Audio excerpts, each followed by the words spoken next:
Lep pozdrav v novi epizodi podcasta Mladinske knjige Dobro življenje. Moje ime je Gregor Trebušak, sem voditelj, pa novinar, oče, predvsem pa moški. To zadnje zdaj opozarjam zato, ker je današnja tema povsem drugačna. Ampak je pa dobra. Za dobro življenje je treba v življenju marsikaj narediti. Marsikaj se je treba pozanimati, marsikaj sprobati, predvsem pa sam sebe poslušati. Tega smo se zdaj v vseh teh podcastih, ki smo jih v Mladinski knjigi posneli, verjetno že naučili. Če ne, si še kakšnega poslušajte. Ampak predvsem pa poslušajte današnjo gostjo, ki je posebna v tem, da je sledila temu, kar jo je klicalo. In verjamem, da se boste ženske s tistim, kar bo povedala, sam sem menda nekaj že prebral, no, ampak se bom veliko več zdaj naučil, strinjale. Naša današnja gostja je Urška Božič-Križaj, en lep pozdrav. Živjo. Še da poveva čisto na začetku, kdo si? Si trenerka, učiteljica, kaj še vse lahko rečeva? Joge, da že takoj povem, no? Ja. To pa mama seveda, žena, podjetnica, precej stvari. Joga za ženske, pa potem joga za otroke, pa še ena joga. Joga za dojenčke. Tako. Joga za najstnike, joga za vse. Dejansko zdaj učim vse te skupine, oziroma otrok niti ne več toliko, razen svojih občasno, večinoma učim odrasle. Mislim, da imava veliko stvari za povedati, veš. Jaz sem zdaj, preden sva se spoznala tako živo, sem te poklical za nekaj minut, prebral obe tvoji knjigi, videl en kup enih položajev, ki jih seveda sam niti slučajno ne morem zvladati. Sem študiral, če bi začela ta najin pogovor, tako da bi jaz mogoče bil na glavi, pa mislim, da to ni bistvo joge, no. Sem ugotovil, da ni, no. Lahko dihava, to bova pol proti koncu, ampak mogoče čisto za začetek, prej si me presenetila, preden sva se samo sedla, si mama 5 otrok. Ja. Joga pomaga? Absolutno. Zelo drugače, kadar že vadam zjutraj, preden se srečam z njimi, kot pa če tega ne naredim. Ampak ja, ni vseh 5 mojih, se pravi, nisem vseh 5 jaz rodila. Rodila sem 3, ampak ja, so pa moji. 5 jih je. Čakaj, ampak ko ti izvajaš jogo, ni tako, da mora biti malo miru, pa malo, ne vem, da se malo umakneš, ali vsi ti otroci zdaj po te plezajo, pa ti še vsem to uspeš narediti? Ne, moji otroci. To te zdaj sprašujem iz osebnih vprašanj, ki vidim, ne? Ja, včasih so seveda plezali po meni, ko so bili še majhni, sploh, ko sta bile punčke še majhne, ampak zdaj so pa ti otroci že veliki in večinoma grejo stran, ko jaz vadam jogo. Si ne želijo, da bi jaz jih povabila zraven, pa načeloma se upirajo zdaj, v tej fazi upora so, ja. Ok. Mogoče deva se vrnem čisto na začetek, zdaj si vendarle moje goste predvsem zaradi joge, ampak jaz verjamem, da bova o vsem drugim tudi veliko govorila. Kako se je ta pot začela? Rekel sem v uvodu, da si slišala ta klic, ne? In res je bil, vsaj kot sem sam razumel v tej knjigi, no? Kakšen je bil ta klic? Kaj je nekdo rekel, danes se slabo preteguješ, ali rabiš čas zase, ali kaj je bilo? Mislim, ta pot je bila dolga. Kot mlada punca sem plesala. Se pravi, sem imela že nek stik s telesom, mi je bilo to zelo blizu. Potem pa mi je teta za darilo, mislim, da za 17. rojstni dan, prinesla eno knjigo o jogi in jaz sem takrat poskušala tiste asane delati in večinoma sem z lahkoto naredila skoraj vse in moram reči, da sem takoj čutila učinek asan. Čutila sem mir na koncu, posebej po sveči. In to je to, kar me je takoj potegnilo. Zato, ker sem po naravi zelo nemiren duh. Zelo težko pri miru sedim, zelo težko počnem samo eno stvar in tako naprej. Tako da mi je to dal, ta občutek miru me je načeloma zasvojil. In sem ostala s tem. Potem nisem ves čas vadila, nekaj let mogoče ne, potem pa spet vsakič, ko je bila kakšna življenjska stiska, vsakič sem se vrnila k jogi. Vedno mi je pomagala prebroditi težave, čustvene ali pa tudi kakšne drugačne. In se je moje zaupanje vanjo večalo. Dokler nisem bila stara tam okoli 30 in me je prijateljica prosila, če bi jo učila jogo. In jaz sem takrat sicer vadila sama, seveda, ampak v hipu, ko mi je to rekla, sem se zavedla, da to mogoče me zanima, ampak da nimam pojma o tem, kako učiti nekoga drugega, ker to je čisto druga zgodba, če sam vadiš ali pa če hočeš nekomu razložiti, kaj narediti. Tako da sem začela pač iskati učitelje in sem jih iskala kar po svetu, ne samo v Sloveniji, in potem sem precej let kasneje našla Iyengar jogo, ki me je popolnoma prepričala že od vsega začetka. Sem probala veliko stilov, ampak ta stil ima odgovore na vprašanje in to mi je bilo zelo všeč in sem tle ostala. Se pravi, ni tako enostaven. Jaz sem si jogo predstavljal, ne, se veš, moški, rabiš pač eno podlago, tisto peno, neko udobna oblačila in potem se začne najprej, šediš po turško, pa imaš to svečo, kot si ti rekla. Torej, joga nisem to, ne? Ja. Ker zdaj ti govoriš o odgovorih, a ne, da ti je... Ja. Joga je lahko seveda samo telovadba, a ne? Je odličen trening za telo, se veš, športniki kombinirajo to z jogo, ampak predvsem je joga trening uma, je disciplina, a ne? In to je sicer težko pogoltniti, a ne, ko ljudem povem, da je to tek na dolge proge in da je to nekaj, kar so zdaj začeli in da bojo mogli vaditi pač skozi, a ne, do konca. Ampak to tako je pri jogi. In ta stil je specifičen po tem, da uporablja telo kot orodje, da potuješ lahko bliže samemu sebi. Se pravi, gremo od zunanjih plasti vedno bolj k notranjosti in ni zelo, kako bi rekla, nežen. So ljudje kar presenečeni, kako je fizično intenziven ta stil, kako je za telo tudi naporen. Ampak to je kar ključno, se mi zdi, no? Ta trud, ki ga vložimo v vadbo. Ker sem se malo pripravljal, sem najdel tukaj en podatek, da v bistvu joga je ta starodavna praksa, ki izvira iz Indije, korenine ima v hinduizmu, budizmu, jainizmu. Beseda joga izhaja iz sanskrt besede juj, kar pomeni združevanje in povezovanje. Se pravi, ti zdaj govoriš, da združeš telo, se pravi, ta fizični napor, pa še psihični. Je to? Lej, kako hočem to povedati? To je... Se veš, zdaj te bo malo vrtlo, ne? Ja, ne, super je to. Jaz sem zdaj čisti laika, ne? Krasno je to, lej. Načeloma hočeš umiriti in to lahko narediš, kadar se tvoja pozornost osredotoči, zelo ozko osredotoči, a ne? Tako da ti ves čas vadbe si popolnoma prisoten v tem trenutku v svojem telesu, povezan s svojim dihom. In čutiš občutke v svojem telesu. Pomeni, da si res v tem trenutku, da nisi v preteklosti, da nisi v prihodnosti, da nisi v glavi, ampak si povezan s tokom življenja. In to je to, kar te zanima, to je to, kar sprosti. To je to, kar sprosti naš kar zmanjša anksioznost, zmanjša vse te sodobne težave, ki se večajo. Tako da tudi zaradi tega je tako privlačna ta zadeva. Zdaj pa svetle, ti si to omenila, super se mi zdi, ker mi imamo zdaj en kup težav, ne? Ljudje smo zdaj postali družba, ki ima vse, nikoli nismo imeli toliko stvari, kot jih imamo zdaj, pa en kup težav, anksioznost, depresije, ne znamo kontrolirati uma, ker se mi zdi, da se nam ves čas nekaj dogaja. Podcasti so mogoče taka stvar, da moraš poslušati, ampak vsi zraven še nekaj počnejo, pa kuhajo, pa se sprehajajo, pa vozijo avto, ne? Kljub temu, da imam jaz same pametne gostje in goste, ne? Naprimer, meditacija tudi izhaja iz Indije, joga izhaja iz Indije. Kaj so vedeli, ne vem, 2500 let nazaj tam neki pametni možje in žene, čeprav so bili bolj možje, no, pa ne zato, da imate žene kaj manj, ampak tako je bil pač svet narejen, ali pa je, česar mi danes ne vemo oziroma šele zdaj spoznavamo, da vendarle je pa treba priti nazaj. Ja, to je zelo kompleksno vprašanje. To so vedeli že veliko prej, kot 2500, takrat je bilo zapisano, ne? Ampak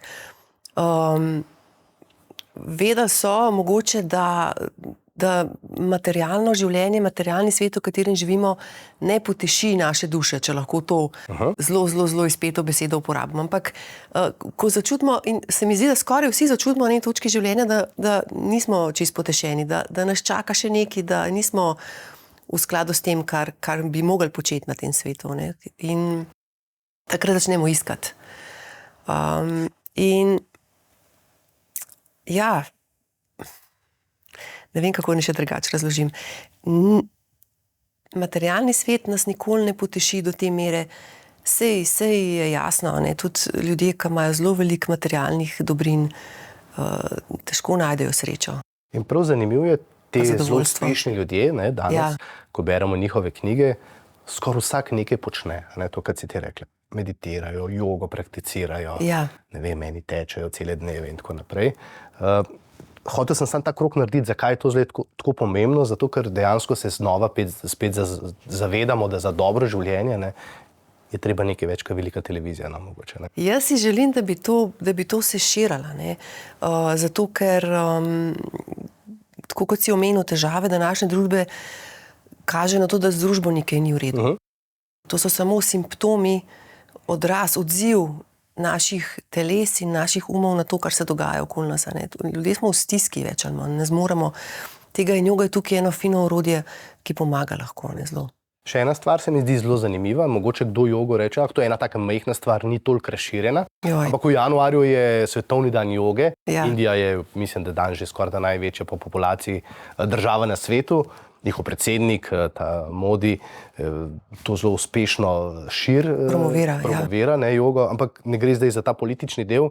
Joga je v bistvu po vsem svetu zelo razširjena. Zdaj, ko sem se pripravljal, sem videl, da od tečajev do skupnih prakticiranj joge, v šolah imajo to, v vrtcih. Skratka, joga ni nekaj, kar bi se kar naenkrat zdaj v zadnjih 10 letih pojavilo, ampak je v resnici zelo, zelo razširjena stvar. Ne? Vadba joge je zelo razširjena, je pa to, mislim, nekako je Zahod, kapitalizem pograbil jogo in jo uporabil za svoje namene in je zadeva razširjena v smislu vadbe, pač načina gibanja. Ne? Hočem reči, da je Zahod posvojil predvsem asane, ta fizični aspekt. Ampak joga ima 8 delov in vseh teh 8 delov ne bi vadala. Ne? In samo eden od teh 8 delov so asane, samo en del so telesni položaji. Ostalih 7, o teh se večinoma ne govori v zahodnem svetu. Ne? Vsi bi... Tako da ta Instagram joga ni čist ta prava joga, mislim, ta prava joga. Načeloma, karkoli te pripelje v studio, karkoli te pripelje na blazino, je okej. Potem pa na te pa najdeš v tem kaj več motivacijo, da vztrajaš, da te pelje zadeva naprej ali pa ne. Vidiš, zato sem vesel, da si moja gostja, ker jaz sem si predstavljal pač joga ta čim bolj udobna pena, ne? Pa čim bolj udobne hlače in potem položaje, ki jih jaz tudi slučajno seveda ne morem izvesti. In zdaj sva pa pri teh 7 točkah še joge. Prav, tudi v asanah lahko kakšno reče seveda, ker je to zanimivo in to je vse nek začetek, ampak vsem, morda ti, ko si šla v Indijo, ko si iskala učitelja, ki te bo naučil več kot zgolj to, kar si mogoče dobila tukaj, kje ste začeli, s čim ste se začeli ukvarjati najprej? Vedno začnemo s telesom. Se pravi, asane so bile bistvo. Pri tem, da jaz, ko sem šla v Indijo, sem že študirala jogo. Sem šla potem dejansko pod nadgradnjo, v inštitut se učiti. In tako je, to je meditacija v gibanju. Ta ves čas prisotnost, ki sem jo omenjala, je ves čas poudarjena. Enostavno nimaš možnosti pobegati kamorkoli drugam, moraš prisiljen si biti prisoten na svojem telesu in svojim dihom in svojim trenutnim počutjem. Tako da, začne se z asanami, ampak v samo vadbo je vpetih vseh 8 delov joge. Se pravi, in načela, kako delaš sam s sabo, se pravi, ne nasilje, ne kradi in tako naprej. Ta načela, ko so deloma tudi krščansko oziroma v vseh religijah so znana in kako delaš sam s sabo, z drugimi, sam s sabo, s svetom in potem telesni položaji, ki skrbijo za zdravje telesa, ker ti v bolnem telesu težko gojiš karkoli lepega, čistega. Pranajama, ki je tesno povezana z živčnim sistemom, se pravi, skrbi za še globlji uvid v bistvo. In potem še 4, ki so pa malenkost bolj, niti ne ezoterični, ampak malenkost manj snovni aspekti joge. Se pravi... Bolj mistični. Najprej umik čutov iz zunanjih dražljajev, se pravi, obrneš čuta na noter, to je Pratyahara, in potem še 3 meditativne veje, Dharana, Dhyana in Samadhi, ki naj bi pripeljale človeka do tega, da uvidi svoje bistvo, oziroma da začuti svoje bistvo, da začuti tisto nekaj, kar je ves čas prisotno, kar je večno. Zdaj, koliko je to ezoterično ali pa ne, načeloma to, kar jaz učim, se niti ne spuščam ko ljudje začnejo vaditi, načeloma ne želijo vseh teh duhovnih aspektov joge, a ne. Ampak dejstvo je, da na poti so in te stvari se začnejo dogajati, se spreminjati in se te dotikati na enih ravnih, ki se jih mogoče niti ne zavedaš na začetku. Ti kot učiteljica, ko ljudje stopijo na to pot, ko ženske stopijo na to pot, prvo vprašanje moje bi bilo, koliko časa bom pa jaz rabila? Kaj odgovoriš? Ja, odvisno, kaj si želijo, a ne. Koliko časa rabiš, da saniraš, ne vem, poškodbo hrbta, koliko časa rabiš, da urediš močno bolečo menstruacijo, koliko časa rabiš, da ustvariš mehkobo v kolkih, pretočnost v telesu in tako naprej. To so različne časovne obdobja, ne. Ampak na začetku se ukvarjamo s temi zemeljskimi materialnimi stvarmi. Ljudje pridejo vaditi jogo, ker jih kaj boli, ker imajo težave, a ne. Takrat ne greš teč, ne greš kvihtati, ampak greš delati stvari, ki so... In pa pridejo takrat, kadar imajo težave z anksioznostjo, z depresijo, s stiskami takimi, ki jih je težko nasloviti s čim drugim, a ne. Ti si mama 5 otrok, koliko časa na dan si vzameš za to? Ja, jaz vadim vsak dan, vsaj 1,5 ure, enkrat do 2krat na teden več, se pravi 2 do 3 ure. Zjutraj ali zvečer? Je to pomembno? Odvisno. Načeloma idealno je vaditi zjutraj, seveda, ne, še preden se dan zbudi, ampak pri družinskem življenju je to zelo težko, še posebej sem se odvadila tega zjutraj, ko so bili otroci mehni, pa so k meni v poslo hodili in pol je bilo to jutranje crkljanje bolj pomembno od... Tako da zdaj počasi spet skušam zagnati to jutranje, ampak je težko glih zaradi tega, da zjutraj me otroci rabijo in družina, tako da je težko. Ampak si pa najdem čas dan, seveda. Ampak si pa takrat, ko so se pri tebi crkljali, razmišljala, nič bom pa napisala jogo za otroke, ker pa mi je bilo, da bi pa punce tudi to delale, če sem prav razumel, ne? Ja, v bistvu sem si želela, meni je joga toliko pomagala, da sem si želela, ko sem otroke svoje rodila, sem si želela to predati njim na nek način. In ker takrat ni bilo v Sloveniji nič kaj, kar bi meni pomagali, ni bilo učitelja, sem mogla jaz postati učitelj in iskati po svetu ljudi, ki so to že počeli, sem jih našla, potem to nekako prenesla sem, preizkusila vse v praksi, vse prijeme, ali delujejo ali ne in sodelovali, tako da ja, sem začela učiti otroke. Pa kaj punčke ste bile navdušene? Jo je zanimalo, kaj počne mama in kaj bi počela z njima? Ja, mislim, da je to zelo organsko. Vse moje učenke, ki imajo otroke, mi pravijo, ja, otroci pridejo zraven, hočejo vaditi, hočejo z mano na vadbo, kaj naj delam z njimi, je vprašanje. Tako da jaz sem vedno vi sam vadite, otroci bo itak vse absorbirali kar in včasih se je fino z njimi igrati jogo, jim kaj pokazati, jih spodbujati in moj ta najmlajši izjemno rad uči, noče vaditi, ampak uči pa rad jogo, to je zelo zanimivo. Čeprav, kot rečeno, zdaj so vsi v fazi, ki noče noben, ja, bi jih mogla zelo prisiliti, to pa zdaj nočem. Ampak osnove imajo, tako da lahko vedno se vrne, ne? Ja, imajo neko podlago in to je bil tudi moj cilj, ja. To je čisto normalen proces. Se bojo pa vrnili, vejo, da to je in bojo, upam, da našli kasneje v življenju. Prebral sem kar nekaj teh raziskav, ki kažejo, da so otroci v današnjem času zelo pod stresom. Starši jih ves čas sekiramo, pol grejo v šolo, tam jih družba nekako pelje v čudne smeri in da tudi joga v bistvu pomaga. A je res, a ne? In kako, no, seveda vprašanje. Ja, otroci današnji so zelo obremenjeni. Jaz to opažam tudi pri svojih, z vsemi stvarmi, ki si jih omenil. Joga pomaga na več načinov. Predvsem je ena taka netekmovalna dejavnost. In že sam to, da ni neke tekme zraven, ker sicer je vse ostalo življenje tekma, že to je neko olajšanje, neka oaza za otroke, a ne?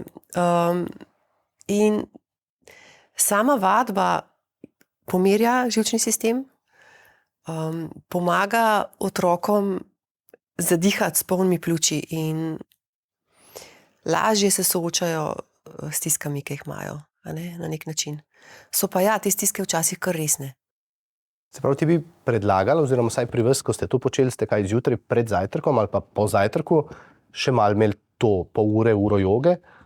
Verjetno nekaj najš prvo. Ja, kakor je bilo. Začeli se je tako, da sta se punci pridružili meni na blazini, ko sem jaz vadila. Potem sem začela učiti take manjše skupinice otrok, prijateljev v studiu in takrat Že prej sem videla, da je treba, če hočeš učiti jogo otroke, pristopiti k njim drugače kot odraslim. Z odraslimi je v bistvu na nek način super enostavno. Ne? Poveš in potem oni to naredijo in je super. Tudi zato sem tako vesela, ko grem v studio, ker tam me vsi ubogajo, nekaj doma me ne.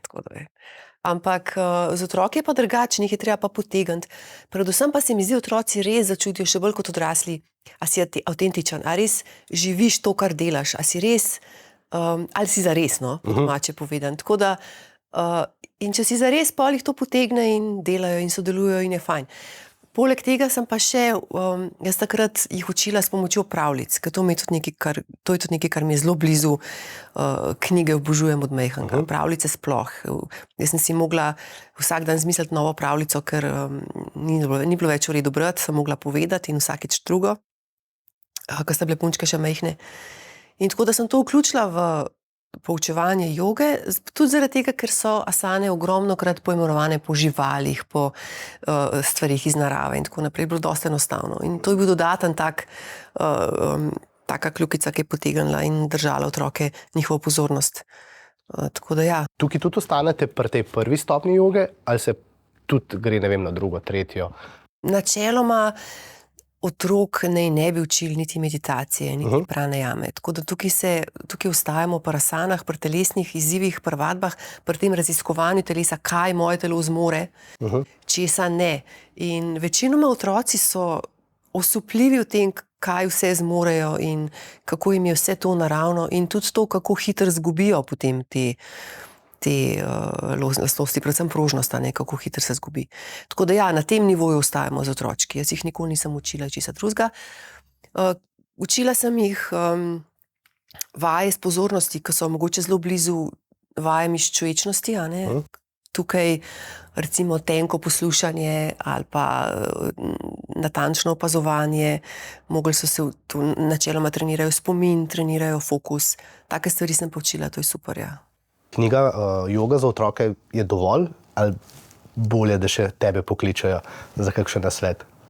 Čeprav zdaj naučiš, ne? Zdaj naučim, ne. Zdaj otrok naučim več, kot rečeno, ker imam preveč dela z odraslimi in sem mogla omejiti delo, zato ker tudi izgorelost je nekaj, kar je zelo pogosta danes, tako da tega si res ne želim. Ker sem predala žezlo mojim učenkam, ko čudovito peljejo stvari naprej. Tako da ja, še vedno se zgodi, da me kliče nadebudna bodoča učiteljica in si želi od mene učiti in potem jih jaz usmerim na moje učenke, ki so krasne. Odlično. Zelo mi je bilo všeč, ko si rekla, da je v bistvu joga nekaj, kjer ni tekmovalnosti. In to je res. Se mi zdi, da je malo stvari, kjer v bistvu otroke učimo ne tekmovalnosti, ampak super. Zdaj so pa pri drugi knjigi, Joga za ženske. Tukaj so pa, jaz sem jo pri listu prebral, to je res knjiga za ženske. No? Ne, se hecam, ampak tam naprimer zelo lepo poveš, da s jogo pelješ tudi ta hormonski vihar, ki ga imate seveda ženske, ker moški seveda tega nimamo. Ne? No, s tem se čisto ne strinjam, ampak zakaj sem si to želela? V jogi dominirajo moški, moški učitelji, skratka, in to sem hotela vsaj malo spremeniti. Se pravi, pikico doprinesti k temu, da bi ženske še bolj objele ta način vadbe, zaradi tega, ker ja, moški se lahko stvarim veliko bolj scela posvetijo v življenju, zato ker pač še vedno družina za njih ni toliko na prvem mestu, kot za ženske. Ženske, ko enkrat rodimo otroke, je to za naslednjih 20 let. In vse ostale stvari se malo pomaknejo v ozadje. Hočeš, nočeš. Redko kdo ta teorija usklajevanja družinskega in poslovnega življenja, v glavnem. In zaradi tega sem si želela jogo za ženske napisati. Tudi zaradi tega, ker so določene specifike pri ženskah, neke posebnosti, kjer joga izrazito pomaga. In to je bilo meni silno dragoceno, ko sem jaz hodila po tej poti, ko sem si jaz pomagala sama sebi. In tudi, seveda, moje učiteljice so to pot že prehodile. Tako da sem si želela to deliti tudi z mojimi učenkami. Pa če greva zdaj kar po poglavjih, ne po knjigi, ker nimava toliko vsem časa, si punce in ženske vsem to kar preberejo in kupijo, ampak rekla si, meni je to najbolj pomagala, oziroma številka 1. Kaj se je zgodilo kaj si naredila in kako ti je pomagalo. Veš, bo šla po takem poglavju. Ne? Kaj se je zgodilo? Življenje. Ja, pač posamezne faze življenja so bile včasih boleče, par mena, ne. In skozi te bolečine sem si pomagala z jogo. In iz bolečih odnosov, ali pa skozi boleče odnose, in v smislu odnosa sama s sabo. Recimo odvisnosti sem se na ta način, odvisnosti od hrane, odvisnosti od cigaret sem se na ta način rešila. In to so ene stvari, na katere sem osebno zelo ponosna. In tudi zaradi tega se mi zdi joga čudovito orodje. Prosti, moram. Ja. Da si odvisna od hrane. Ja. Pa od cigaret. Ja. Pa od kave. Od kave tudi, seveda. Ja. Zato vem, ker jaz sem jo pred pogovorom spil, ti si pa rekla, ne, sem ponosna na to, da že nekaj časa ne pijem. Ja. Kaj se je zgodilo? Se pravi, vse te 3 odvisnosti so težke, no, vsaj, ne vem, verjetno hrana, cigareti, kavo je zagovarjam, ne se shecam, ampak ti si se toliko umirila, toliko si se umaknila v ta svet joge, da si samo s tem, s to pomočjo to premagala? Tako je. Ali poenostavljam, seveda, Ja, poenostavljam. No. Zanimivo je, da se z redno vadbo se zmanjšajo, se zmanjša želja, se zmanjša poželenje po čemorkoli, kar bi te odmikali od bolečine. Nekako, ker vse to so pač blažilci bolečine, ne? Ljudje se ne želimo soočati z bolečino, kakršnokoli že. Udobje nam je bližje, ne? Kavč nam je bližje. Tako da ja, vse te stvari, mislim, zmanjša se želja, zelo organsko to nekako poteka, ne? In potem je veliko lažje se odločiti, ker če ni želje, če ni tega, kar bi te gnalo v odvisnost, potem je veliko lažje. Tole s kavo je bilo pa tako, ne? Nekaj časa sem, tudi to je, ja, zelo tesno si povezan s svojim telesom, zelo dobro zaznavaš občutke in zelo ti je jasno, kaj je dobro zate, pa kaj ne. Ker to se zelo hitro začuti. Telo se izjemno hitro odzove in telo skozi komunicira z nami in naučiš se te znake slišati. Ta jezik govor tudi, ne. In s kavo je bilo tako, da jaz jo obožujem. Še iz časov, ko sem kadila, kava pa cigaret, to je bila optimalna kombinacija. In jaz vedno rečem, jaz sem zelo rada kadila, meni je bilo super kaditi. Ampak pa je bilo tudi super nehati. In je prišel trenutek, ko sem imela dovolj, ko mi je vse smrdelo, ko je bilo dosti in potem sem nehala, je bilo težko, ampak sem. S kavo sem pa še vedno imela rada in vonj mi je božanski. Tako da, če kdo pije kavo zraven, meni so rada kavo skuham ljudem, ki pridejo, ki mi tako diši. Ampak name nima dobrega učinka. Poveča napetost v mojem telesu, pospeši anksiozne občutke, jih eskalira in tudi moti spanec. In tudi en teden ostaja v sistemu približana. Ne? In imela sem veliko obdobje, ko sem nehala kavo piti, ampak potem sem spet začela. In kava pa čokolada je sploh taka ubijalska kombinacija zame. In zaradi tega, ker sem si želela dobro spati, sem nehala piti kavo in sem videla, da je to zelo močna povezava in enostavno meni je začela s časoma zelo škoditi. No. Tako. Ne bom preskočil drugega poglavja, ampak še pod vprašanje. Spanje je pomembno? Pri jogi tudi, no? Pri prakticiranju joge zares. Seveda, ljudje smo pač taki strojčki, ki rabimo nekaj časa lahko delujemo, potem pa moramo se resetirati, potem pa moramo ugasniti čist in pustiti umu, da se čist pusti in telesu, da se čist prosti in to lahko naredimo s spanjem. Takrat se izvaja regeneracija. Pri jogi z jogo tudi lahko, a ne? Do določene regeneracije pridemo, ampak spanje je nujno potrebno. Tako da dober spanec je tudi disciplina.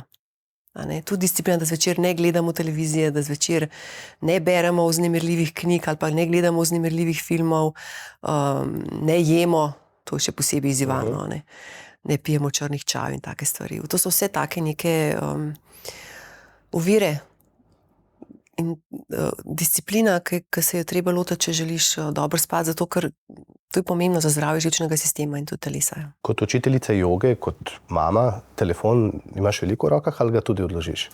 Joj, ga tudi odložim. So ljudje nesrečni, ki me ne dobijo kdaj. Ampak, to je zelo spoštujem, ker... Ja, mislim, to je zdaj velika bitka, zato ker Predvsem, ko gledam otroke svoje, a ne, kako se hitro navlečejo oziroma kako hitro postanejo odvisni od ekranov. Jaz uporabljam telefon in tudi družabno omrežje, ampak tako zelo nerada, bom rekla. In tudi skozi iščem načine, da bi mogoče kar smuknila stran od družabnih omrežij, ampak potem se mi zdi pa, da vseeno, že zaradi tega, da ustvarjam neko prisotnost, da gledam to, kaj počnem, vseeno za neko promocijo moram skrbeti in se mi zdi odgovorno, da sem prisotna na družabnih omrežjih, ampak če bi se dalo, ne. Zdaj najrajši uporabljam telefon za to, da poslušam predavanja. Ker si rekla, da je zelo pomemben, da si pač zelo strikten pri stvarih, pa telefon je tudi ena od takih stvari, ki je v bistvu zvečer bolj zdaj nimamo, pa seveda vsi imamo. Ne, telefona pa res nimam zvečer. No, to pa ne, berem rada zvečer, ja. Drugo poglavje, ne? Zdaj prvo poglavje sva rekla, da ti si uporabila jogo sebi v prid. Ja. Potem si šla pisati knjigo. Ja. To ni enostavno, ne? Sploh pisati knjigo o jogi, verjetno si mogla imeti veliko časa, znanja seveda, zaupanja vase. Kaj sem pozabil? Ja, super si povedal. Ja, vse to, zdaj tako je, sam moraš vedeti, da je bilo meni pisanje od nekdaj zelo, zelo blizu, ker sem pač v medijih delala nekaj časa, veliko let in sem tudi veliko pisala. In imela sem nekaj časa tudi sanje napisati roman. In vse vrste umetnosti so mi zelo blizu in še vedno se ukvarjam z njimi. Tako da ni bilo tako zelo daleč od tega, kar sem sicer počela. Čutila sem, jaz začutam, da nekaj se hoče roditi iz mene in potem temu sledim. Zdajle se že počasi čutam, da ustvarja nova knjiga o meni in čakam, da se bo hotela napisati. Ampak ja, enostavno se mi je zdelo pomembno v knjižno obliko spraviti to, kar znam, kar vem, tako da bi še komu drugmu lahko to pokazala na en tak enostaven način. Knjigo dati iz rok nekomu se mi zdi veliko bolj prepričljivo, kakor samo govoriti. Ne vem, še vedno sem ta generacija, ki smo knjige zelo cenili. Jaz sem tudi doma ogromne knjižne police z zelo veliko knjigami in jih ne dam, a ne, kljub temu, da se včasih kdo pritožuje, mož se pritožuje, kdaj, če bi mogoče kakšne moje romane, vseeno lahko, ampak imam vse tako rada, da... Tako da ja, pisanje knjig je bila pot, da težko sem našla čas predvsem, težko sem našla disciplino, ampak sem vesela, tudi s pomočjo čudovitih ljudi v Mladinski knjigi, moram reči, še posebej moje urednice, zdaj ne dela več sicer v Mladinski knjigi, ampak tudi z njeno pomočjo je to nastalo vse. Ja. Poglavje številka 3, sem si dal, kaj te moram vse vprašati nujno. V knjigi tukaj noter pišeš tudi, kako pomembno je bilo tvoje spoznanje, da joga zelo pomaga pri menstruaciji. A ne? Tak tvoj predgovor je bil tak meni zelo zanimiv, a ne? Seveda mi moški na te stvari zelo drugače gledamo, ne? Pač tisti tedni v mesecu ali pa dnevi, ko ste mogoče malo bolj vznemirjene ali pa kakšne, vsaka po svoje seveda. Ampak ti si pa rekla, da sem pa to sprejela, ne? Kot da je to nov začetek vsak mesec, če si prav. Ne? Ja.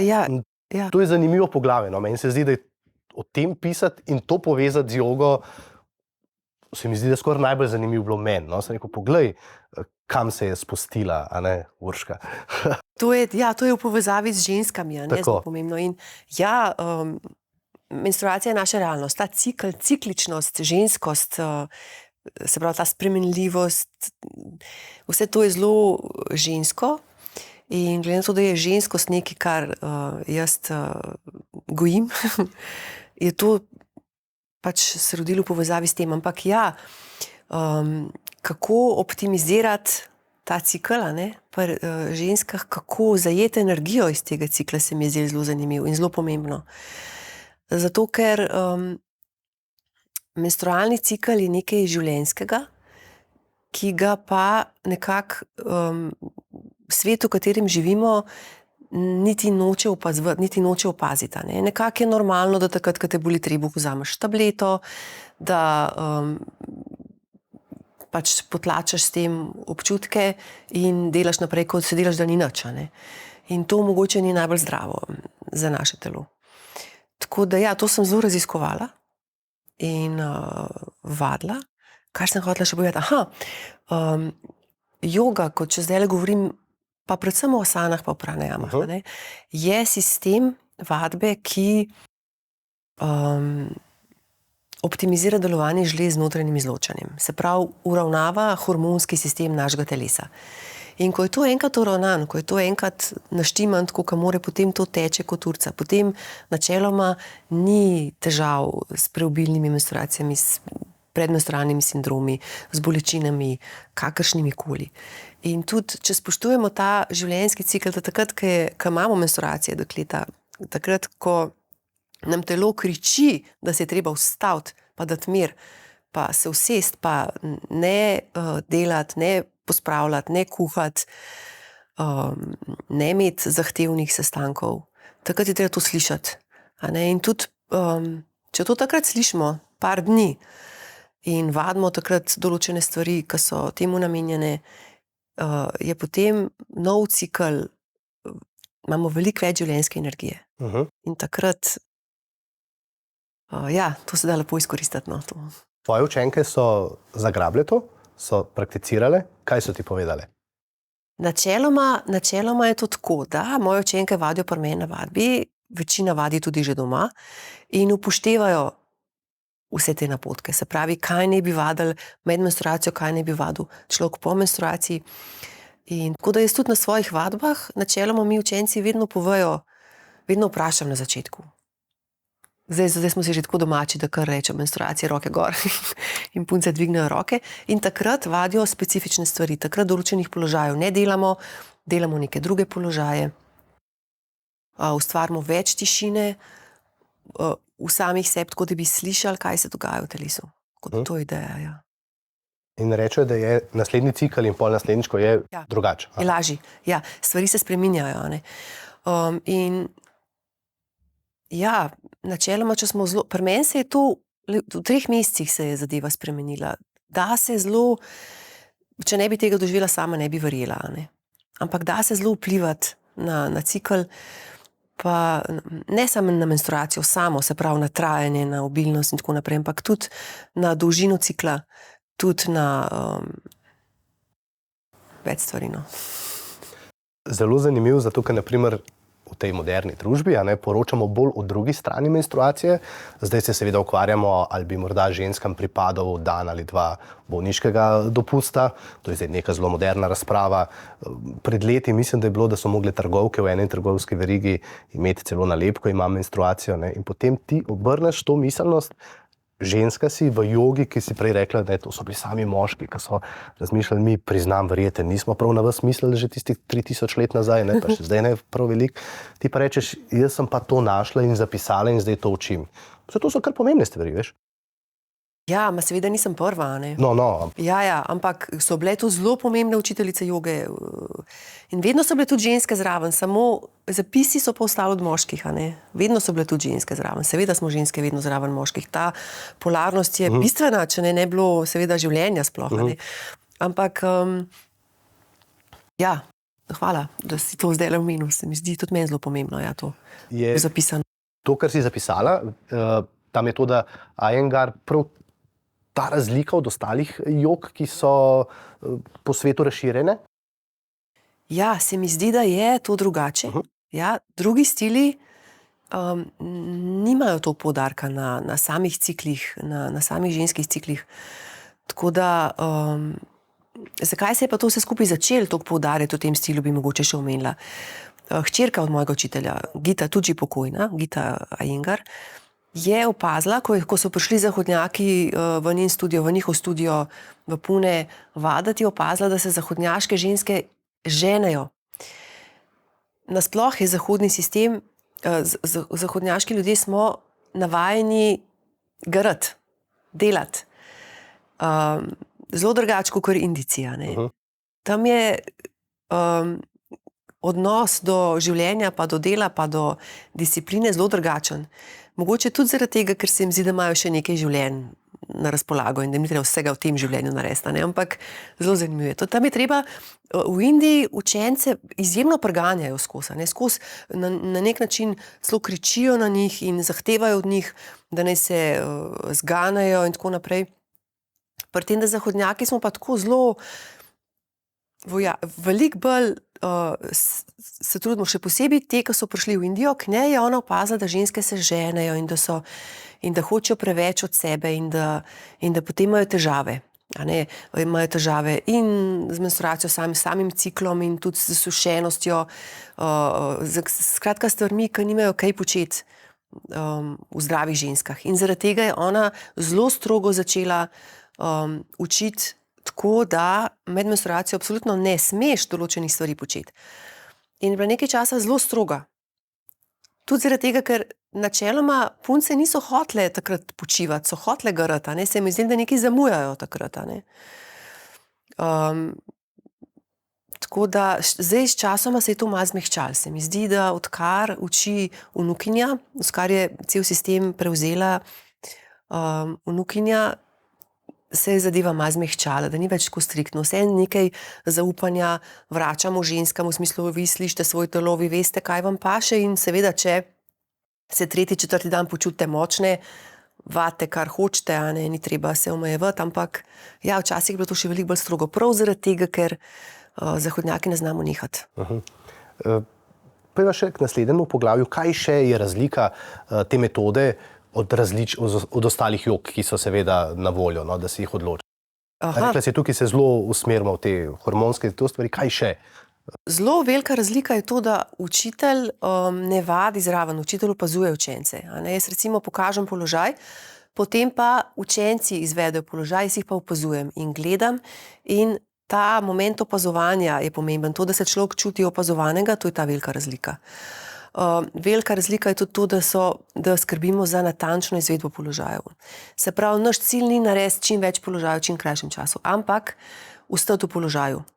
In velika razlika je to, kaj delamo v položaju. Se pravi, to usmerjanje pozornosti v samem položaju pomeni, da moramo biti nekaj časa noter, pomeni, da moramo biti močni, da lahko zdržimo to, oziroma tudi to, da uporabljamo pripomočke, da so te položaji dostopni tudi ljudem, ki mogoče niso najbolj močni, ko pridejo v studio vaditi.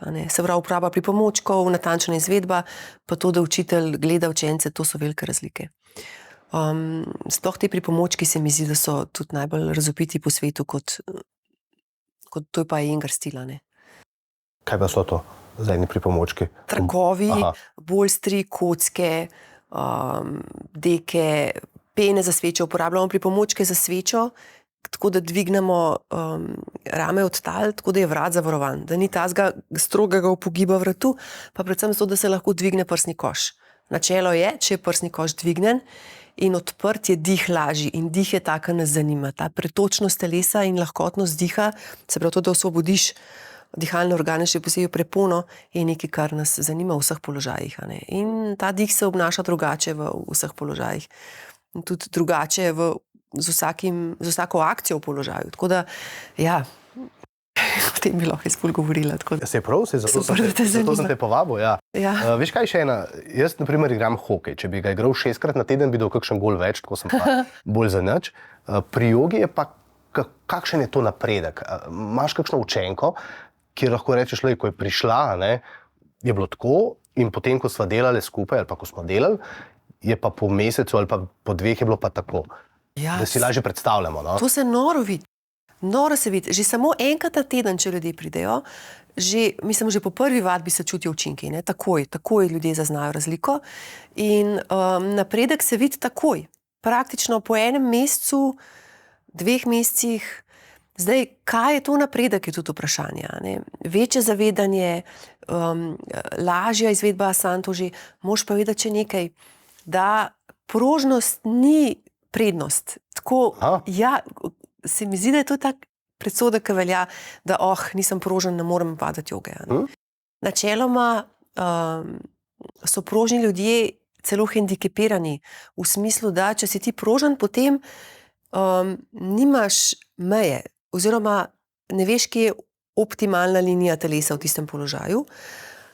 kar pomeni, da greš lahko čez svojo mejo precej zlahka, ker nimaš zavedanja, ne čutiš in moraš veliko bolj delati na moči, da stabiliziraš telo v tistem položaju, kar je pa veliko težje kot samo delati na prožnosti, pa da si ti močen. Se pravi, trdi ljudje imajo prednost, ker je enostavno, oni samo rinejo, samo forca, pri prožni se morajo pa naučiti, kje je tista meja. In to je to, kar je težko. Zaradi tega, občutki v telesu so tisti, ki trdim ljudem v narekovajih, zato ker to se ne najdem boljšega izraza, ne prožnim ljudem, ki jim otežujejo, ne, boli, nočejo bolečino, ne, to je to, kar je. Ampak to soočanje z neprijetnimi občutki je del vadbe, a ne, tudi del te discipline, ki spada zraven. In potem, ko, ne vem, te ljudje, ki trdi pridejo k tebi, čez en mesec... Silen napredek. Silen napredek. Tukaj vadimo z mišicami v napetem stanju. Pomeni, da je vadba zelo intenzivna, zelo drugačna od katerekoli druge vadbe. A ne, pri kvihtanju veš, da pumpaš mišice drugače. Ne. Mogoče je še najbližje plavanju ta način vadbe, sam način uporabe telesa. Tako da napredki so veliki. In se seveda veliko bolj vidijo pri neprožnih ljudeh kot pri prožnih. Ja. So tudi kakšni, ki obupajo? Absolutno. Zato, ker ta stil ni za vse, ker je toliko intenziven. Ne? Nekateri raj pristopijo k drugim stilom vadbe, ki so mogoče bolj nežni, kjer smo učitelji manj zahtevni, so učitelji manj zahtevni. In seveda tudi obupajo. Potem pa tudi življenje se zgodi. A ne? Na začetku imamo vsi optimistične, kako si bomo vzeli 2-krat na teden čas in prišli vadati, ali pa kako bomo vsak dan vadili. Ampak te življenje je povoz, se zgodijo stvari, ki so nepredvidljive in predvsem pa naš je zelo močen.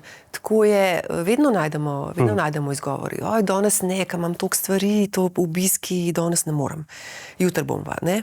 Jutri, ne, vedno je ta jutri, ki je. Zakaj bi kaj naredil danes, če lahko jutri, ne? Mislim, ta jutri, ki ga nikoli potem v resnici ni, ne? To je ta izziv. Še ena stvar me je zelo zanimalo, ko sem se malo poglobil v te knjige, pa vate, no, kot osebo, Uršo. Kaj se zgodi, da se odločiš, da boš v bistvu pustil to, kar si počel, se pravi to staro življenje, in postal učitelj joge, pusta zdaj te knjige, ampak tako, ker to je v bistvu neka čisto nova pot, vsem si bila že mama, vsem si bila z neko novo odgovornostjo, mogla si verjetno poskrbeti za otroke, za družino, ampak ti si rekla, da bom to delala full time job, se pravi polno, gremo to. To tudi niso lahke odločitve, rad bi te tudi tako predstavil, kot, da te spoznamo tudi kot žensko, ne samo kot neko zelo umirjeno, tukaj te vidim zelo umirjena, ampak verjetno takrat je bilo pa kar nekaj borbe v tebi, no? Ali ne? Zelo veliko. Ja, imela sem odlično službo, ki sem imela zelo rada. In čudovite sodelavce in krasnega šefa in tako, mislim, še zdaj se z veliko radostjo in stoplino spomnim. In ravno pred kratkim,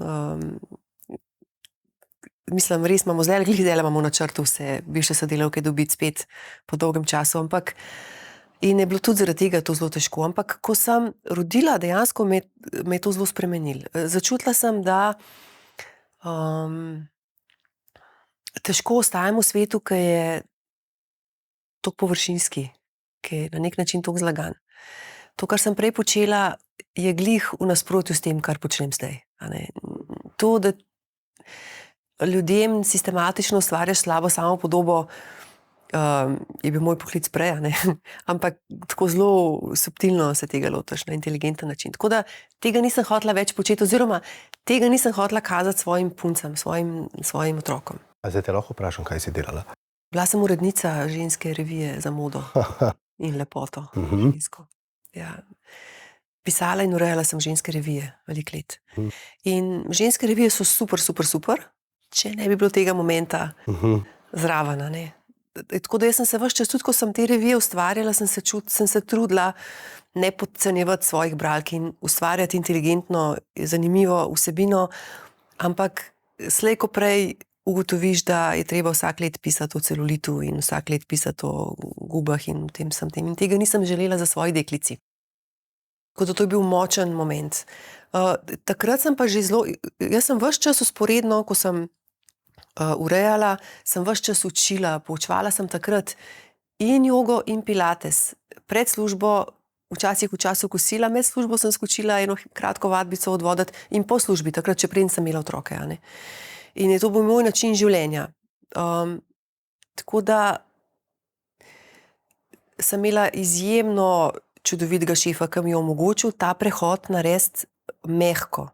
Se pravi, da sem povedala, kaj si želim, in sva nekako skupaj naredila načrt, kako to speljati, kako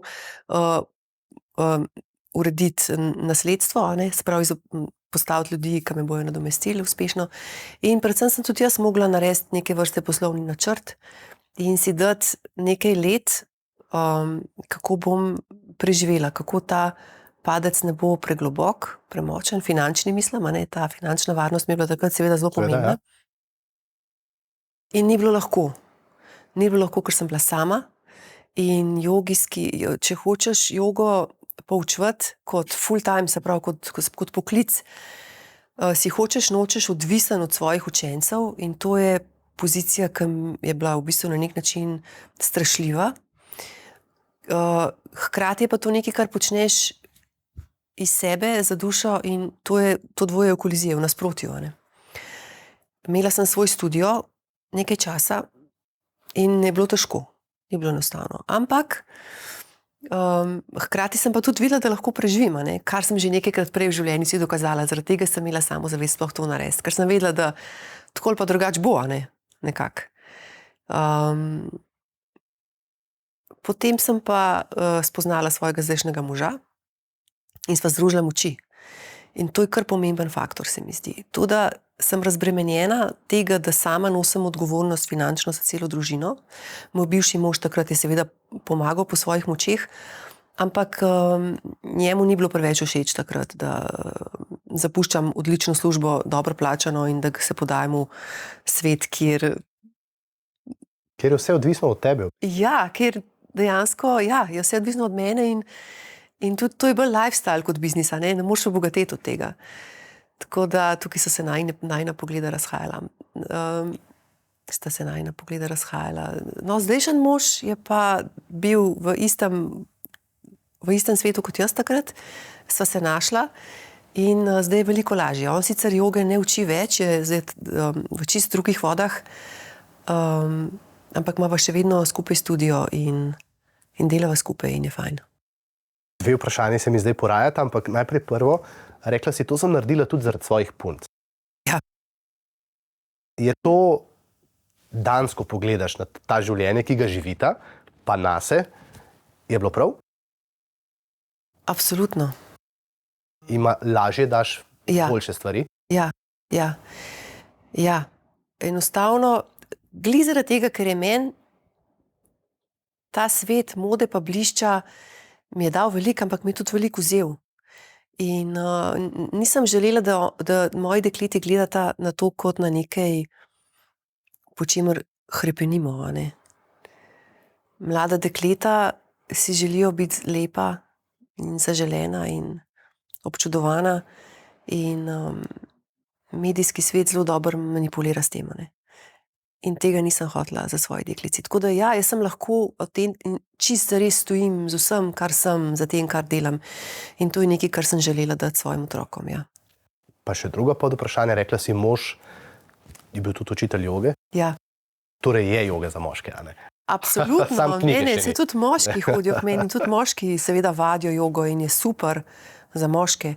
Moški imate enaka hormonska nihanja, tudi Čakaj, prej sem rekel, da nimam. Mislim, ne cikličnih, ne menstruacij seveda, ampak mislim, niste imuni na hormone, a ne? Seveda, ja. Tako da ja, za moške je joga tudi ciljno pomembna. In jo vadijo seveda. Ja, moj mož ni učil samo moških, je učil tudi ženske, ampak ga je potem pot vodila v terapevtske vode, tako da, ja. Mal bom še to joga za moške vseeno vprašal, ne? Predstavljava si žensko, ki pridno trenira, vadi jogo, mož jo pa malo zneje vero vsako jutro pogleda tam na tisti blazini. Kaj bi ti svetovala vsem, pa še tej naši močni populaciji? Kaj bomo dobili s tem? Enako kot ženske? Nek mir? seveda tudi te asane, ko se bomo malo bolj počutili v svojem telesu, je to tudi ena izmed poti namesto teka ali pa, ko imamo že malo stara kolena. Ne, mogoče. Ja, vse to, kar si omenil. Vse to, kar si omenil. Bi pa rada rekla še, da je joga mogoče moškim privlačna kot dodatek športu, kot oplemenitenje športa. Se danes je to zelo moderno. Ja, vsi vrhunski športniki in jogo veliko prakticirajo. Vadijo jogo. Ti moraš vedeti, da sklepe je treba ohranjati prožne pa močne. In samo s treningom, samo s forco ne gre to, ni tega. Razen tega samozavesta se kultivira na ta način. Fokus. In to so vse elementi, ki jih joga poudarja zelo. Vem, da vrhunski športniki za časa mojega očeta, ki je še moj oče treniral vrhunski šport, on je bil košarkaš, niso zelo veliko skrbeli za prožnost sklepov in ima danes silne težave. Jaz verjamem, da so cele generacije vrhunskih športnikov, ki imajo velike težave v svojih 60-70 letih. In to je škoda. To so leta, ki bi mogli uživati najbolj življenje, z nekimi manjšimi zdravstvenimi mogoče zapleti, ne pa, da si ne moreš čevlja obuta, to pa se mi zdi kar kruto. Ja. Tako da ja. Seveda nisem končal, še eno vprašanje, sem si tukaj dal. Čakaj. Joga kot del programov dobrobit za zaposlene. Šola, služba pa dom. Zdaj smo obdelali, kaj doma počnemo. Vrnil se bom nazaj še v šolske klopi ali pa celo v vrtčevske razrede. Ti si napisala knjigo Joga za otroke in tudi bila v vrtcih in ugotovila, da seveda otroci tam navdušeno vadijo in to počnejo. Kaj bi se moglo zgoditi, pa najprej mi odgovor, kako to vpliva, pa kaj bi se moglo zgoditi, da bi se kot družba mi odločili, kaj pa če bi mi poskrbeli, da bi dobili naši otroci še nekaj več kot zgolj to tekmovanje, učenje in tako naprej, ampak morda tudi nekaj miru, nekaj več, kot trenutno ponujemo. Jaz vam tukaj take na nek način bogokletne ideje, tako da ne vem, če je to glih tema, v katero hočva dregati. Najni poslušalci in poslušalke, gledalci in gledalke lahko tudi preskočijo naslednje 3 minute. Okay. Če želijo. Jaz mislim, da zelo pomembno je, da so otroci dlje časa doma starši. Da ta način življenja, kot ga živimo danes, ni družini prijazen, ni ljudem prijazen in se to boleče odraža na naših otrokih. In na nek način jih sicer najbrž z dobro vero, da bo poskrbljeno za njih, prepustimo v roke institucijam, ki so polne seveda tudi čudovitih oseb vmes, ampak velikih pa tudi ni takih, ki bi čutili to kot svoje poslanstvo. Predvsem pa to, da otroci se učijo zgledi, se pravi opazujejo in predvsem se učijo z navezanostjo. In ta navezanost ni mogoča v sistemu, ne na način, da bi se otroci učili z veseljem. In potem ta ves čas se zaradi tega dogaja stiska. Ves čas se morajo učiti stvari na pamet, ki jim niso blizu, ki jih ne morejo osmisliti. In je to velik problem. Jaz sem na nek način zagovornica šolanja na domu, ampak če bi bilo to seveda v našem sistemu izvedljivo. Se pravi, tako idealno si predstavljam, da bi to bile neke skupnosti, kjer bi si ženske podajale to skrb, ampak manjše skupine, tako da bi se otroci lahko zdravo navezali in da bi se učili skozi življenje. Ta sistem, ki ga živimo, kjer so otroci več ali manj cel dan stran od staršev in ko pridejo starši izžeti iz službe domov in kako boš takrat z otrokom velika. Razen tega tudi ne verjamem v to floskulo quality time, da je to enako kot če si ti velik čas z otrokom. Jaz mislim, da moraš biti z otrokom velik časa, ker takrat se zgodijo te majhni prebliski, majhni premiki, ki so dejansko silno pomembni. Tako da tukaj se mi zdi, da bi se mogli začeti počasi zavedati tega, kaj delamo sami sabo pa svojimi otroki. In recimo en odličen primer je podjetje, v katerem delam, ki je za svoje zaposlene so naredili posebno joga sobo in so najeli ne samo mene, mislim, da je nepar joga učiteljev nas uči, jaz sem čas samo enkrat na teden in oni vadijo jogo ob 7 zjutraj, vsak dan. Mislim, ne vem, če čisto vsak dan, ne vem, da je enkrat na teden z mano, ampak to se mi zdi ta prava pot. Kaj pa vrtec? Da se vsem vrnem nazaj. Vrtec je čudovit poligon, da učiteljice, vzgojiteljice vadijo jogo z otročki, to je super. In to vem, da tudi delajo in je to zelo, zelo, zelo pomembno, ampak še bolj pomembno, da bi starši vadili z otroki jogo, ne. To bi bilo največ. Šola? Predstavljaj si, ne vem, da namesto 4 ur telovadbe, že zdaj se to, kar šel pogovarjamo, še 1 uro namenimo temu. Sanska šola bi bila to, kjer bi otroci dan začeli na ta način, ne. Par pozdravov v soncu, ali pa vmes med odmori, ne, namesto da Je to zdaj ta bogokletnost, ki si je omenila, naj bo zdaj tle preskočili? Ne, bogokletnost je to, da sem proti sistemu. Ampak, oziroma, da bi zelo spremenila sam sistem, jaz rada, ne. In kaj se uči in vse to mi je, Ampak, kaj veš, ko rečeš, pozdrav soncu, pa javna naša šola, pa se veš, ne, to imamo. Včasih je bilo zelo težko jogo učiti otroke, zaradi tega, ker ima joga še vedno, ker je v Sloveniji seveda krščanstvo zelo prisotno in ima joga še vedno na nek način pridih duhovnosti, kar tudi je, a ne? Ampak ni to duhovnost v smislu religije, v smislu hoditi v cerkev ampak je v smislu discipline, spoštovanja lastnega telesa, lastnega časa in vse to je in tudi ljudje začnejo misliti svojo glavo in to je nekaj, kar mogoče ni uprit, ni všeč. Nobene religije. Ja, nobene religije. Tako da zaradi tega je bilo zelo težko spraviti jogo še posebej v inštitucije, kjer je ta krščanska misel prisotna in potem smo temu rekli nekako malo drugačne. Kako? Ja, vadba ali pa tihe mirne urice ali pa, kaj pa vem, sproščanje, kaj takega, ne, tako. Se pravi, nima pa, da bi se pa tepli krščansko ali pa, ne vem, pa joga pa ne? Ne.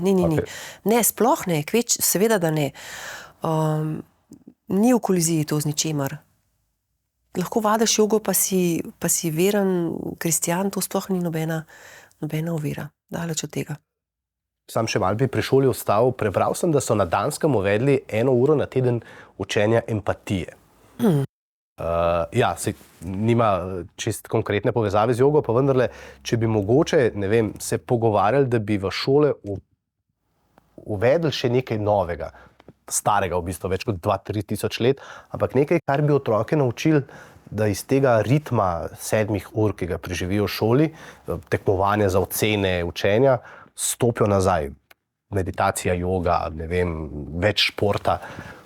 Koliko to spremeni možganski tok otrok? Koliko že joga spremeni možganski tok odraslih, no? Zelo, zelo.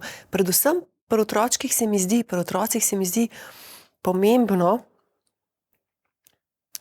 da se zavedajo svojih čustev, ne samo, da se jih zavedajo, ampak da jih tudi znajo artikulirati, da znajo govoriti o njih, da znajo sporočiti, kaj se jim dogaja. In otroci se tukaj zelo, zelo hitro učijo. In joga tukaj silno pomaga, to, kar se reče empatija, ne? To je učenje o čustvih, o tem, ja, ljudje smo odnosna bitja, čustvena bitja, čustva nas vodijo, zdaj do kakšne mere jim pustimo, da nas vodijo, do kakšne mere jih moramo kultivirati, da jih spravimo v te družbene okvirje, da lahko živimo v okolju, v katerem živimo. In vse to šola zelo slabo naslavlja, oziroma zelo mala, ne, je tega. Oziroma se to dela tako med vrsticami, a ne? V odmorih, pa s temi nekimi osebami, ki so v šoli, ki so odprte za te stvari, da bi pa to bil prav predmet, kjer bi se sistematično otroci tega učili? Tam pa še nismo, no. Tam še nismo. Ja. Zdaj smo kar veliko teh obdobij življenjskih obdelala, ne pa ženske v menopavzi. Zakaj to omenjam? Zato, ker vem, da te knjige še nisi napisala, no? Ne. Ker sem pogledal, kam vse si pripeljala svoje knjige. Je to tista knjiga, ki si prej rekla, razmišljam v glavi in mislim, da se piše, ja? Ja, se rojeva počasi. Predvsem to zaradi, ker zdaj To je ta generacija, v kateri sem jaz počasi in dekleta, ki so bile z mano, ki hodijo pot z mano, me sprašujejo stvari in jaz iščem odgovore. A ne? In zdaj vsakič, ko začnem iskati odgovore, jih potem tudi najdem in potem postanejo pomembni in potem si želim to deliti s širšim krogom ljudi kot zgolj s svojimi učenkami, ne, neposrednimi. Tako da, ja, ta knjiga Serojeva, jaz upam, da se bo rodila, ker se mi zdi zelo pomembno, to obdobje se mi zdi v resnici najpomembnejše v življenju ženske, zato ker se mi zdi šele takrat se ženska osvobodi teh nekih spon, ki smo se jih same nadele, v smislu, da moramo biti družbenih pričakovanj, otroci grejo na svoje. Kaj smo si ženske naredile z vsem tem, kaj se zahteva od nas in kariera in vse, da ne naštevam. Ampak ja, takrat otroci počasi zapuščajo gnezdo, takrat nam postane vseeno na nek način, kaj si vsi mislijo o nas in o videzu, ne, in to je zelo osvobojajoče, ker naenkrat niso več obremenjene s tem, da morajo biti skozi lepe in skozi popolne. In ja, tega se zelo veselim. Zelo se veselim te knjige, tako da ja. Ja, jaz mislim, Urša, da sva obdelala skoraj vse, kar sem te želel vprašati. Edino še o miru in strpnosti sem si prav... Wow. Ja, vem, tako malo spiritualno vprašanje, pa vendarle. Jogo prakticirajo ljudje, ki so v tisti uri, ko so na tisti blazini, res pomirjeni. No? Mogoče malo manj, če jim ne gre, ampak ne. Kaj nam kot svetu manjka, a veš, vendarle je naslov tega podcasta, dobro življenje. Da bo to življenje boljš. Ta mir, ki ga najdemo doma, pa ga pol prenašamo naprej. Moram te to vprašati, ker te tle gledam in si tako umirjena pri 5 otrocih, ne verjete. To se mi zdi brez kave, pa še vsem tako umirjena, zaspana. Ne. Ja, ja, jaz mislim, da je zelo pomembno ta mir poiskati v sebi najprej. In potem ga širiš lahko kamor ga želiš, dejansko. Zdaj jaz samo sebi ne bi rekla, da sem mirna. Jaz sem v resnici zelo vročekrvna, ampak danes se pogovarjam o temah, ki jih čutim zelo blizu in ja, čutim nek mir, tudi s tabo tukaj mi je fino. Pri samim sabo je treba začeti, kar se tiče miru. In začne se s tem, da najdeš ta trenutek, najdeš povezavo z dihom, najdeš povezavo s svojim telesom. S tem se začne. Pa naprej. In točno tako bova midva končala, ker si dala odlično iztočnico za moj konec, pa za to, da vsi ljudje, ki jih to zanima, primajo v roko tvojo knjigo ali pa te obiščejo ali pa kogarkoli, ki uči nekaj, kar jim bo pomagalo pri iskanju tega miru. Hvala, Urša, za obisk, pa za vse pametne stvari, ki si povedala in se veselim, verjetno se bodo ženske seveda bolj, tvoje nove knjige, pa mogoče bo spet tukaj kdaj sedela. Hvala. Hvala lepa, Gregor, hvala lepa. Hvala pa vam, drage poslušalke in poslušalci, ali pa gledalke in gledalci. Kot sem rekel na začetku, dobro življenje je seveda za vsakega posameznika drugačno, vsaj pričakovanja so drugačna, ampak začne se pa pri osebnostnem miru. In jaz vam želim, da ga boste imeli čim več, oziroma imele čim več. Se vidimo in gledamo naslednjič. Hvala.